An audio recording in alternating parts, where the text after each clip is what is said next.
Next, we're talking about someone who has teamed up with the likes of Chris Martin and Stormzy and has 6 Grammy Awards. Now, Jacob Collier has released a 4th volume of a musical project that's taken him 6 years to complete. And he's still a very young chap. He can do it all, Jacob. His music is a mashup of sounds from folk to pop, even metal. We're going to chat to him in a moment, but first let's have a listen.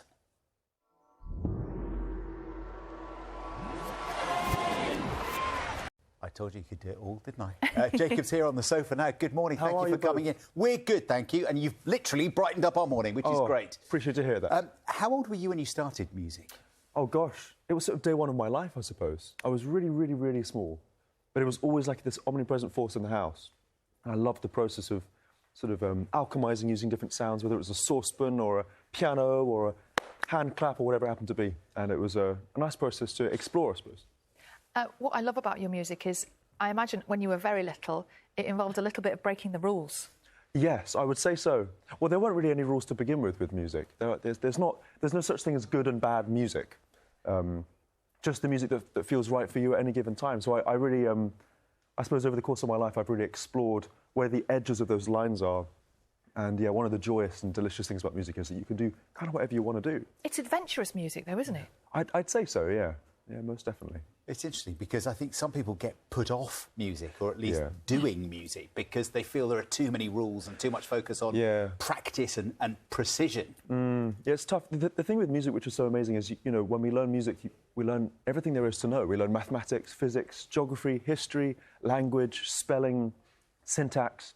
We learn about the heart, we learn empathy, communication, all these really fundamental human skills. So I really think it's a very important thing for all human beings to interact with music in some way, shape or form. There's all of your human beings there on the screen. There's multiple U's. Yeah.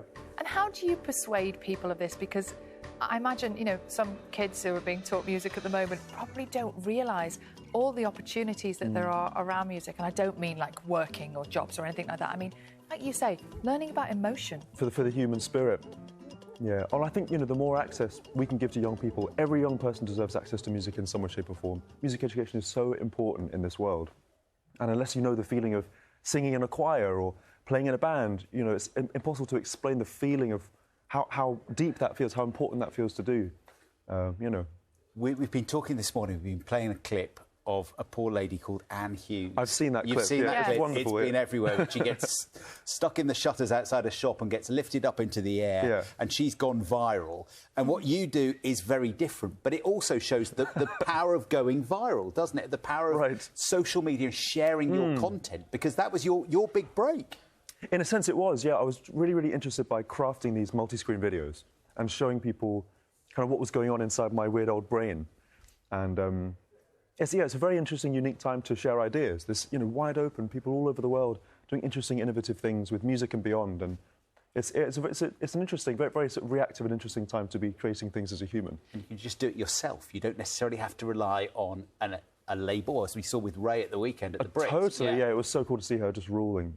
But yeah, it's cool. You know, you don't need much to create nowadays. Just a phone will do it. And as long as you have a determined imagination, you'll be okay. And that viral moment was more than 10 years ago now. Did your life change overnight? What happened? Well, I suppose in some ways it did, and in some ways it didn't.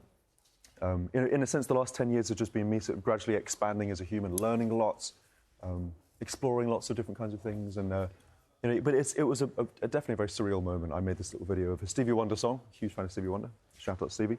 And yeah, over the course of that night, the next few days, it reached a lot of really legendary ears. People like Quincy Jones. He sent me an email. Couldn't believe it. It's very, very surreal. Hang on. You get an email, direct in your I know. It's crazy, isn't it? It's wild. Say what? Hi, it's Quincy here. Yeah, well, he wanted to talk about chords, which I always want to talk about. I was like, hey, can you explain some of the chords you were playing? Because I tend to make some quite surprising harmonic choices at times. So I would, sort of spell these interesting chords within this Stevie Wonder song, and he was quite intrigued by this. Wow. Yeah. So talk to us about chords then. What makes a chord interesting for you? Something that you wouldn't expect? Does it have to surprise us? I do like surprise very much. So within music, there are kind of 3 fundamental forces. There's rhythm, which is time. There's melody, which is like your voice. And then there's harmony, which is my personal favourite, which is about combining all those elements together. So a chord is multiple notes at one time. And there's a really beautiful kind of emotional alchemy that's possible in that process of choosing what chord you want to put in your song. And especially, one thing I like to do is sing all the notes in the chords myself, especially back in the day. And that process really transformed the way that I thought about storytelling in a musical sense. Back in the day. How old are you, Jacob? I'm 29. 29, the grand old age of 29. Well, you've achieved so much. I mean, since that email, Stormzy, yes. Chris Martin. Yeah. I mean, you've really made it. Oh, well, I appreciate hearing that. Look at this. Oh, look, there he is. Storms, Sean. And Sean. Sean. Yeah. Talk us through those two. How did that happen? Well, I didn't see the collaboration of Stormzy, Shawn Mendes and Kirk Franklin coming, but it feels so definitively right for me. I've just released an album called Djesse Volume 4, which features many different collaborations from all over the world, and I really enjoyed the process of combining different kinds of flavours, sources of storytelling from all over the world. And yeah, those three people with me, it was really quite a joyous combination, I suppose. And as well as hanging out with the likes of them, the big names, you also, when you're performing, you're also very keen to hang out with the audience, aren't you? Get the audience involved. I think we've got a clip of you. Oh, excellent. Bit of participation. Oh, yeah.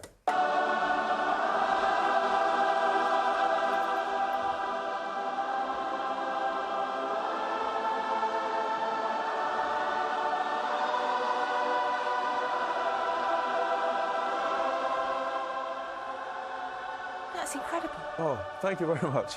What's that like to experience? They sound amazing. Well, it's like riding a massive wave. It's like surfing an ocean of humans, you know. And the way I tend to do it is I tend to divide the group. Without sort of explaining what's going on, I divide the room into different segments and point up and down to the different segments at any given time, and the notes rise and fall so we can sort of move through all these different chords. I told you I like chords. Mad for the chords. Yeah. Jacob, thank you so much for coming in this morning. My absolute Fantastic pleasure. talking to you and hearing the music and seeing the videos. And good luck with it. Jacob's got a new album. It's called Djesse, which is it's not like the name Djesse. It has D-J-E-S-S-E. D-J-E-S-S. That's the way. OK, Volume 4, and he begins his world tour next month. Good luck. Enjoy. Thanks so much for coming in. Thank you.